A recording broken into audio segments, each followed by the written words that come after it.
Swaraj has said that India will make contact with every other nation on the planet by this year end. Speaking to media on PM's foreign visits, she said PM Modi's foreign visits has envisaged growth in FDI and skill India programs through various foreign visits. Global agenda को shape देने में हमारी एक बहुत महत्वपूर्ण भूमिका है। ये यात्राएं जब मल्टीलेटरल ग्रुपिंग के लिए होती हैं, बहुदेशीय लोग जब इकट्ठे बैठते हैं, तो उसमें हम मूक दर्शक बन के नहीं बैठते। हम हाँ में हाँ मिलाने वाले देश नहीं होते। COP21 में क्लाइमेट चेंज के संदर्भ में क्लाइमेट जस्टिस का सिद्धांत हमने प्रतिपादित किया और उसको मनवाया। एक इंटरनेशनल सोलर अलायंस यानी सौर ऊर्जा में एक अंतर्राष्ट्रीय गठबंधन की हमने स्थापना की, जिसका सेक्रेटेरिएट भी भारत में बना। आतंकवाद, CCIT का भारत का प्रस्ताव 1996 से पड़ा है, लेकिन उसे ठंडे बस्ते से हम निकाल कर लेकर आए और जितने भी देशों की यात्रा मेरी या प्रधानमंत्री जी की हुई, प्रधानमंत्री जी ने खाड़ी के देशों तक के लिए उसका समर्थन लिया और हमें लगता है कि हम CCIT को भी इस बार पारित करवा पाएंगे। And once again, let's take you back to External Affairs Minister Sushma Swaraj's press conference. In one of the sections of the Bangladesh people, that India's policy of granting visas to the Hindus of neighboring countries is giving a lot of impetus and a lot of encouragement of driving out the Hindus from there. And these recent killings, as well as this Ramakrishna Mission's threat and other intimidations, are the fallout of this particular policies of this government. Do you agree with this? And if whether you have taken any special interest to the protections of the Hindus and the minorities of Bangladesh? Kalol.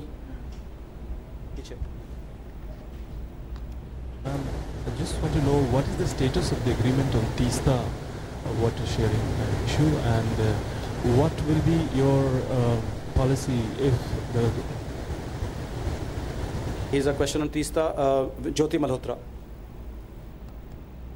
Mike.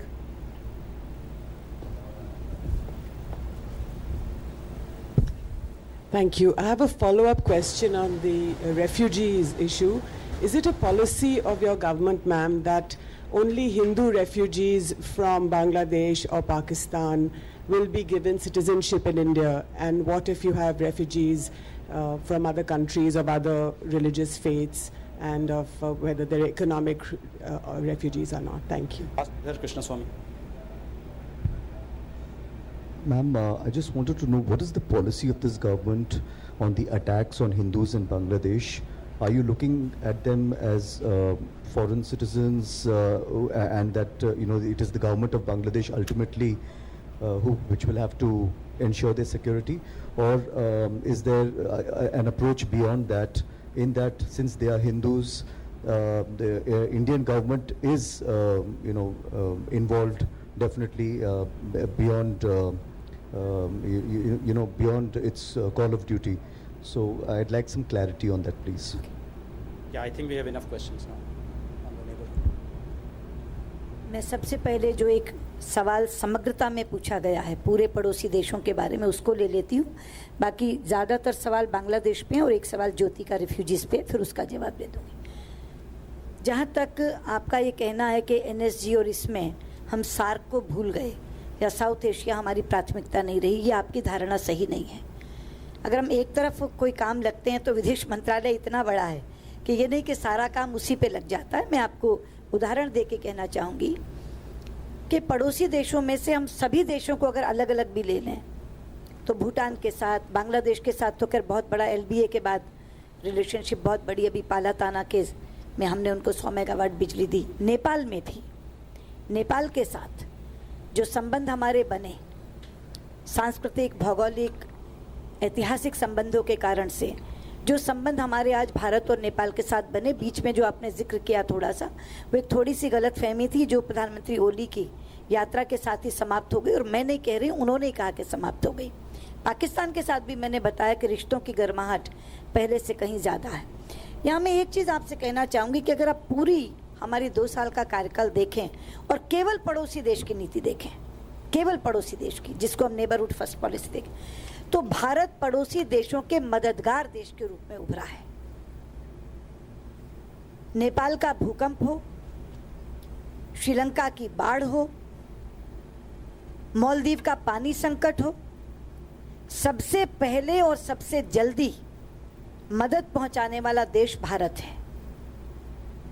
और कल जैसे अभी Jaffna stadium का आपने खुद जिक्र किया, वहां प्रधानमंत्री का ये कहना कि भारत की प्रगति का लाभ हमारे सभी पड़ोसी देशों को मिलना चाहिए, मुझे लगता है कि जिस देश की सोच ये है कि मेरी प्रगति का लाभ सभी मेरे पड़ोसी देशों को मिलना चाहिए, उस पर नेबरहुड को इग्नोर करने का आरोप तो लग ही नहीं सकता। इसलिए किसी भी तरीके से अगर आप तोलेंगे तो नेबरहुड फर्स्ट पॉलिसी हमारी आज भी प्राथमिकता है और हमने कभी भी पड़ोसी देशों की अनदेखी नहीं की है।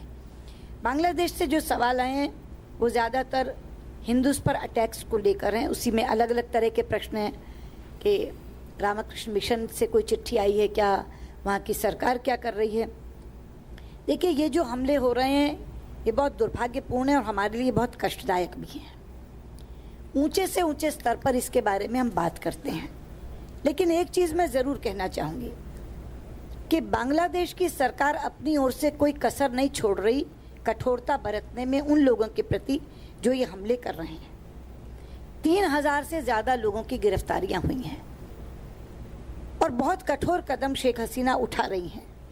पर इससे भी ज़्यादा जो मेरे लिए खुशी की बात आई कि बांग्लादेश के इस्लामी धर्म गुरुओं ने एक फतवा जारी किया कि इस तरह के सारे कारनामे गैर इस्लामी हैं और उस पर 1 लाख धर्मगुरुओं ने हस्ताक्षर किए।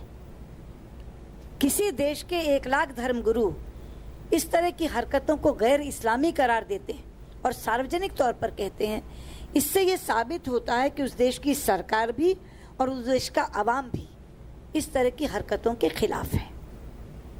जहाँ तक आपने ज्योति रिफ्यूजीज़ की बात की, तो केवल हिंदूज़ की बात नहीं है। अगर आप हमारा स्टेटमेंट भी देखें तो हमने पर्सिक्यूटेड माइनॉरिटीज़ की बात की है। उसमें हिंदू हैं, सिख हैं, बौद्ध हैं, जैन हैं, ये सब आते हैं। पर्सिक्यूटेड माइनॉरिटीज़ की बात की है और पर्सिक्यूटेड माइनॉरिटीज़ की जब आप बात करते हैं तो केवल हिंदू की बात नहीं करते। इससे जो भी हम पॉलिसी भी बना रहे हैं रेफ्यूजीज़ के लिए, वो तमाम देशों से आने वाले, जो हमारे पड़ोसी देश हैं उनसे आने वाले पर्सिक्यूटेड माइनॉरिटीज़ के लिए बना रहे हैं। एक कलोल का सवाल था मैम, तीस्ता के ऊपर। तीस्ता, हाँ, तीस्ता पे मैं बता दूं, LBA हमने तय कर दिया। तीस्ता इसलिए तय नहीं हो सका क्योंकि तीस्ता में 3 स्टेक होल्डर्स हैं, भारत, बांग्लादेश और पश्चिम बंगाल का प्रांत। इसलिए एक इंटरनल पॉलिटिकल कंसेंसस बनने के बाद ही तीस्ता में हम आगे बढ़ सकेंगे। क्योंकि ममता जी चुनाव में व्यस्त थी, इसलिए पिछले 1 वर्ष में इस बारे में वार्ता हो नहीं पाई। अब वो फ्री हो गई हैं, दोबारा सत्ता में आ गई हैं और आपने देखा है कि वो बांग्लादेश के साथ बहुत अच्छे संबंध रखना चाहते हैं। उन्होंने अपने शपथ ग्रहण समारोह में शेख हसीना जी को आमंत्रित भी किया था। तो मुझे लगता है कि अब एक सही समय है जब हम एक इंटरनल पॉलिटिकल कंसेंसस तीस्ता के बारे में बनाने में कामयाब हो जाएंगे। Moving on, Nayanima Basu.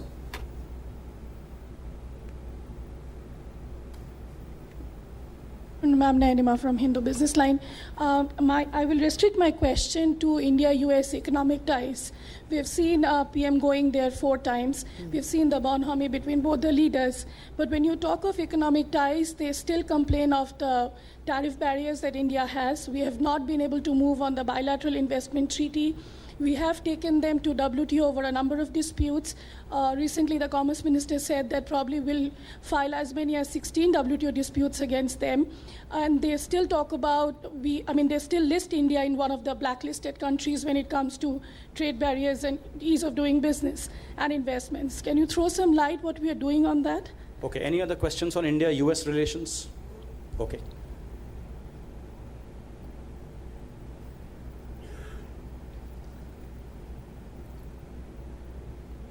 Ma'am, do you think this government has redefined Indo-US relations as they existed, not just during UPA years, but also over the last 70 years?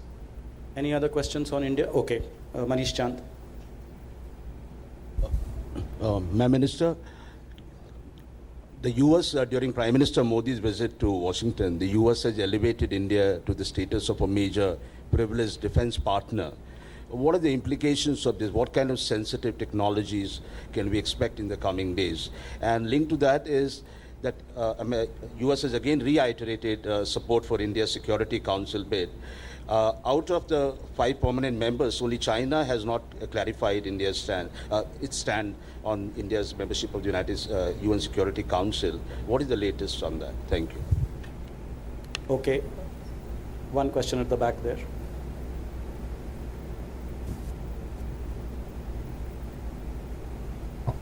During the visit by Prime Minister to the United States,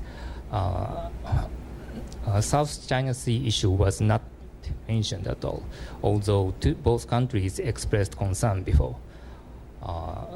Did India change the policy about South China Sea issue, and is it in exchange for the NSG membership negotiation with China? Okay, one last question on India. No, okay. We have exhausted the questions on India-US relations. आपका हो चुका. The floor is yours. No, we have done India-US.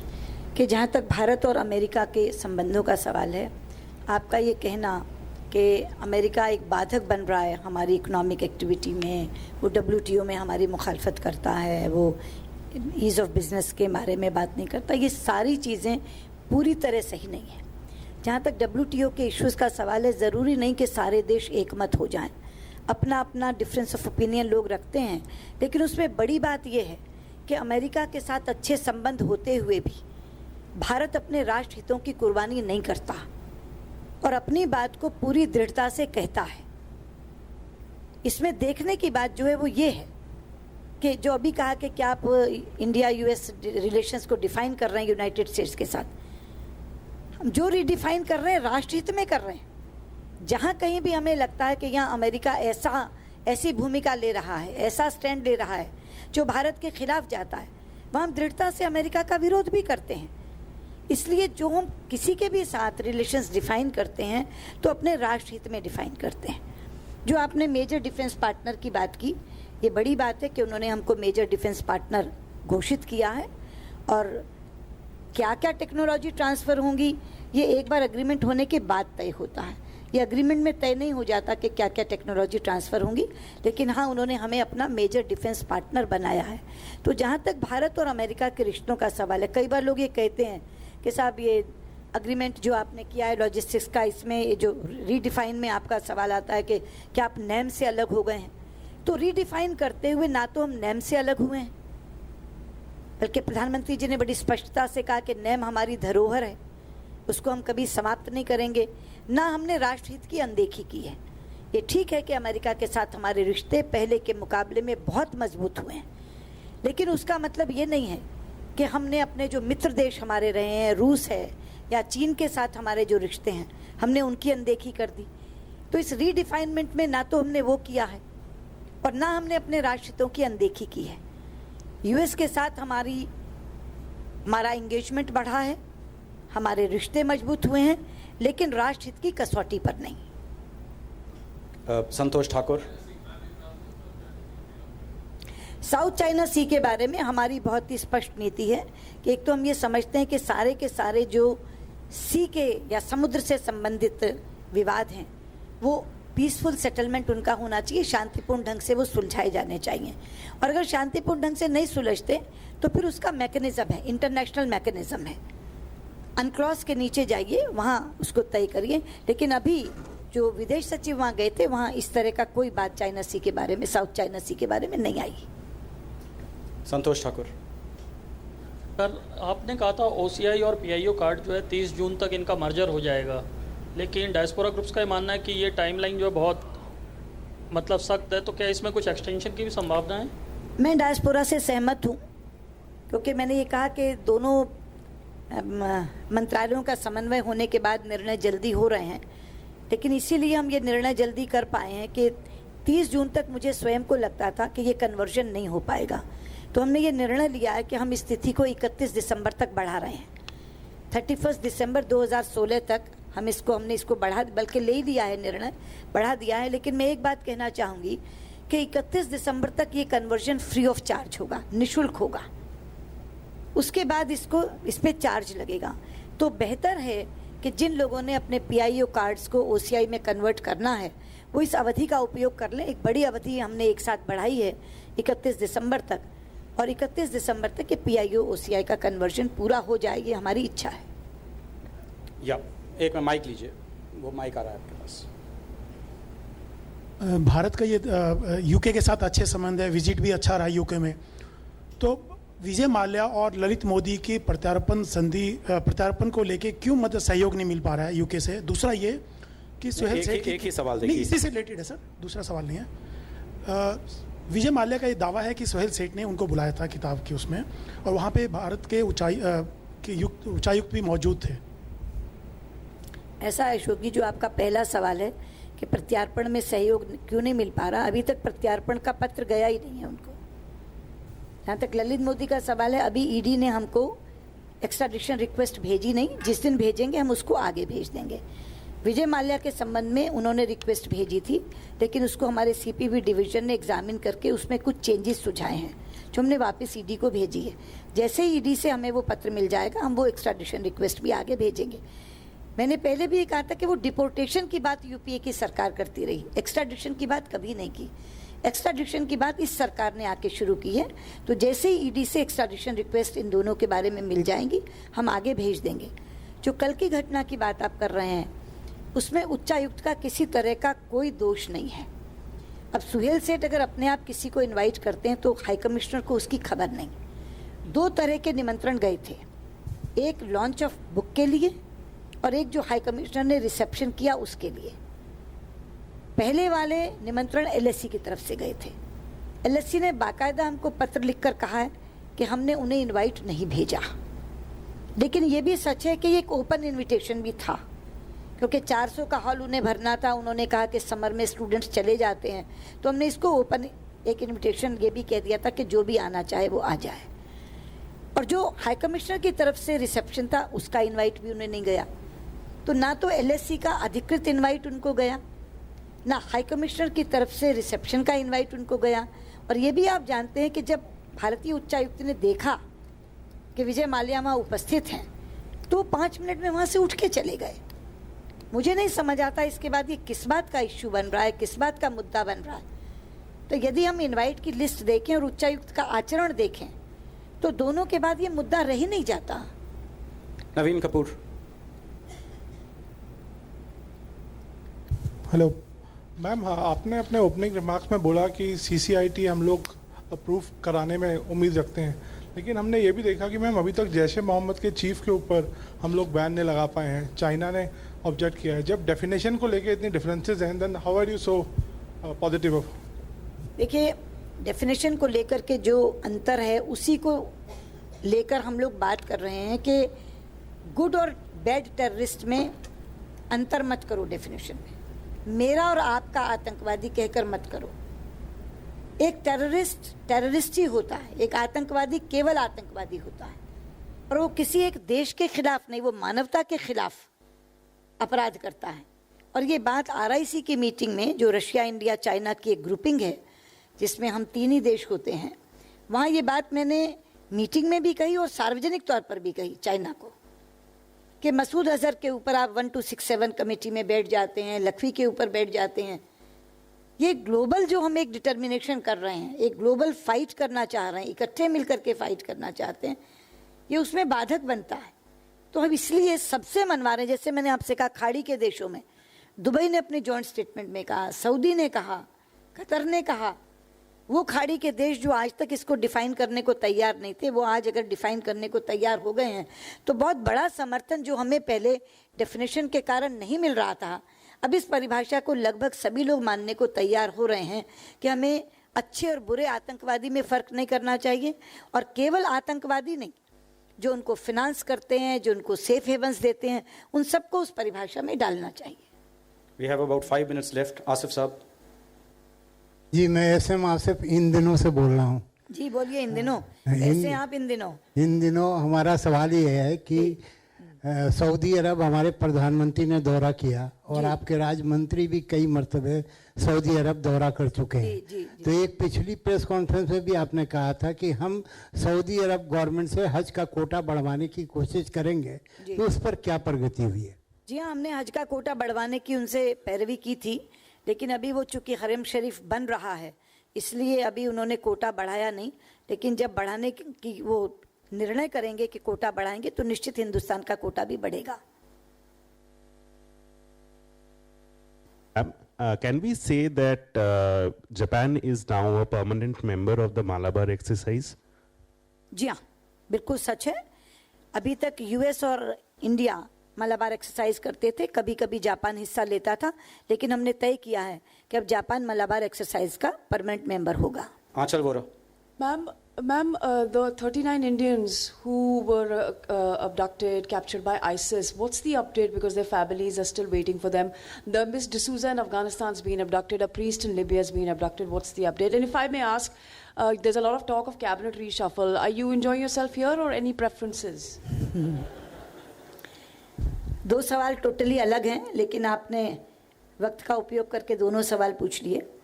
जहाँ तक Iraq में बंधकों का सवाल है या जूडिथ का सवाल है, जूडिथ में हम लोग पूरी तरह प्रयासरत हैं और जितनी तरह जैसे आगे बढ़ रहे हैं लगता है जल्दी गुत्थी सुलझेगी।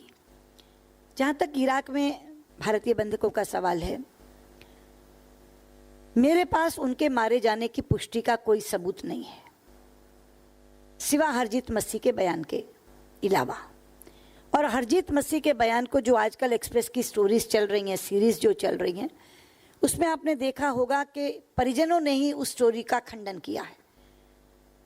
एक बंधक के भाई ने कहा है कि 21 जून को मेरी उनसे बात हुई, मेरे भाई से बात हुई।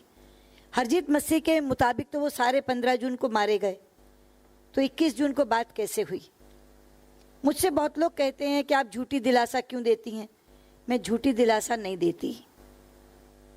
अगर मेरे पास ये पुष्टि होती कि वो मारे गए हैं तो मैं ज़रूर हाथ जोड़ के उनके परिवारजन से क्षमा मांग लेती और ये कहती कि वो मारे गए हैं, क्योंकि जिस हालात में मोसुल या इराक है उसमें मारे जाने का दोष कोई मेरे माथे नहीं मढ़ता। लेकिन आप एक बात सोच लीजिए कि जब मैं ये कहती हूँ कि वो जीवित हैं तो मैं अपने ऊपर बहुत बड़ी जिम्मेदारी उनकी तलाशने की ओटे रखती हूँ। पिछले 2 साल से तलाश कर रही हूँ। जीवित होने की जानकारी तो मिलती है और छोटे मोटे लोगों से नहीं, 2 राष्ट्राध्यक्षों ने मुझे भी कहा, हमारे प्रधानमंत्री को भी कहा, हमारे राष्ट्रपति को भी कहा कि वो जिंदा हैं, लेकिन किसी ने हरजीत मसीह के अलावा ये नहीं कहा वो मारे गए हैं।